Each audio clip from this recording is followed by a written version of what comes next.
by oil companies. You may not have known that. Shame. You might be a fascist. You might be a fascist. Now this is something that all fascist entities throughout the 20th century, there's been studies that show the fascist entities and governments share certain practices. One of the practices is an established policy of sexism. Okay? They actually do this. They actually punish women's groups to try to maintain the power because, women are viewed as a left-wing cringe group. In Canada, our government actually is ironically views women as a left-wing fringe group. Okay? And they stop funding women's groups. You might be a fascist if you're a sexist. You might be a fascist if you suspend Parliament. I'm just saying, that if you don't allow the Democratic opposition to have a voice, you might be a fascist. That's all I'm saying. He loves having his mug on TV, doesn't he? Right? It's the All-Star game, the Olympics, when you have bureaucracies that control elections, and they control elections by skirting democratic laws. When you skirt democratic laws and you control the authorities that investigate those skirting of the laws, you might be a fascist. You are. Or at least authoritarian. I'm using the fascist word just to be hyperbolic, but at the same time you might be authoritarian.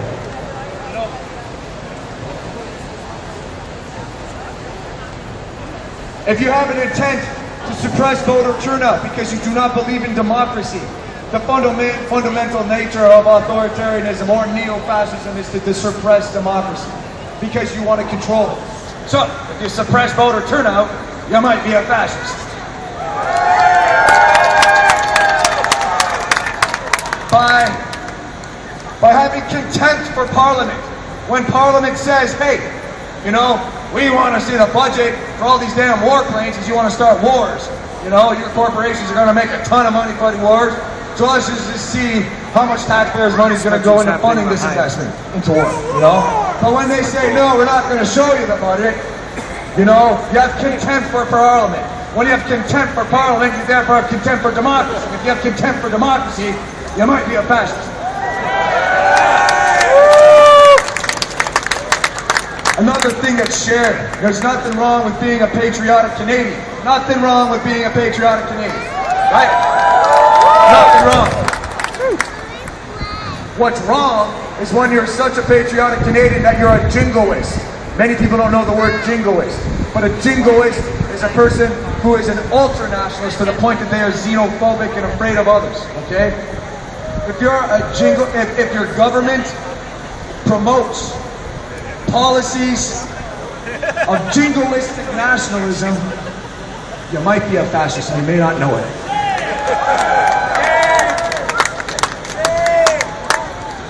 I'm actually getting told to wrap up, so hold on one second. All right, here's the thing. If your government suppresses your rights to freedom and liberty by passing unjust laws that allow for warrantless spying on you, you are a fascist. If you defend corporate rights at the expense of public well-being, you might be a fascist. Now listen, I'm really sorry. Of course, these are all just contentious issues in a democracy.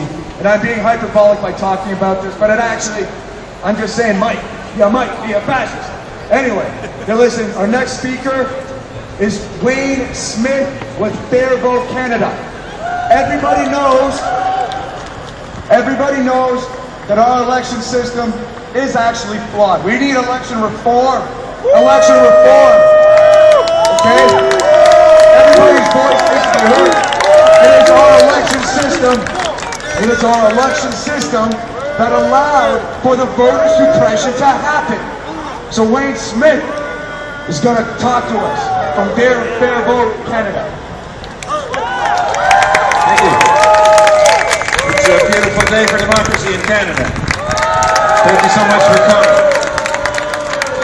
Fair Vote Canada is a national citizens movement to change the voting system. We want to change the voting system so we don't get majority governments elected with less than 40% of the votes. We have right now a majority government elected with less than 40% of the votes, and every single day they stand up in Parliament and they say, we've got a mandate from the Canadian people. We've got a strong mandate from the Canadian people. We've got a mandate to cancel your pension. We've got a mandate to privatize healthcare. We've got a mandate to get rid of the CBC. We've got a mandate to spend billions of dollars on fighter jets and new prisons to put you in. Well, how do we get here? Stephen Harper doesn't have a mandate from the people of Canada. He has a mandate from the first past the post voting system. It's the voting system that elected Stephen Harper. But you know what? It's not about Stephen Harper. Stephen Harper's just a symptom. It wasn't very long ago we had a Liberal majority government with less than 40% of the votes. Not long ago we had an NDP majority government here in Ontario. They got elected with less than 40% of the votes. It always turns out badly. It's always a bad idea for one political party to have all the power, especially when most people voted against it. And this voting system is part of the problem we're here talking about today, for at least several reasons. First of all, our first past the post voting system is in itself a massive voter suppression system. It throws half our votes in the garbage can. Most of us vote for people who don't get elected. Those votes have absolutely no effect on the outcome of the election. That's why our election results are always horribly distorted. And that's why most of us are represented in Parliament by people we voted against. It's screwy. It doesn't have to be this way. But there's more. We have a winner-take-all voting system. There's basically two kinds of voting systems. What we have is a winner-take-all system. Winning is everything. And it generates vicious, cutthroat politics because the only thing that matters is winning. But there's more than that. Because most of us already know, most of us live in safe ridings. Most of us already know who's going to get elected in our riding before we vote. It's a wonder we get off the couch and go vote at all. And of course the voter turnout is dropping. The largest voter group is the group who don't bother to vote at all. But what this means is that from the point of view of the political parties, there's three kinds of ridings. There's the ridings they don't care about because they know they're going to win. There's the ridings they don't care about because they know they're going to lose. And then there's a small number of swing ridings that actually make the difference. And within that riding, there's three kinds of voters. The ones they don't care about because they know they're going to vote for them.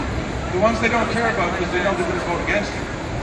And the ones who might swing one way or the other. So it's a small number of swing voters in a few swing ridings that get to decide our elections. And somebody calculated that if 6,000 votes had gone the other way, we wouldn't have a Conservative majority government. That's why every election we have under the current system is a crapshoot. And that's why we need a new voting system. We need a different type of voting system. Voting systems are designed on a different principle. They're designed on the idea that every vote should count, that everybody should be represented in Parliament by somebody they actually voted for.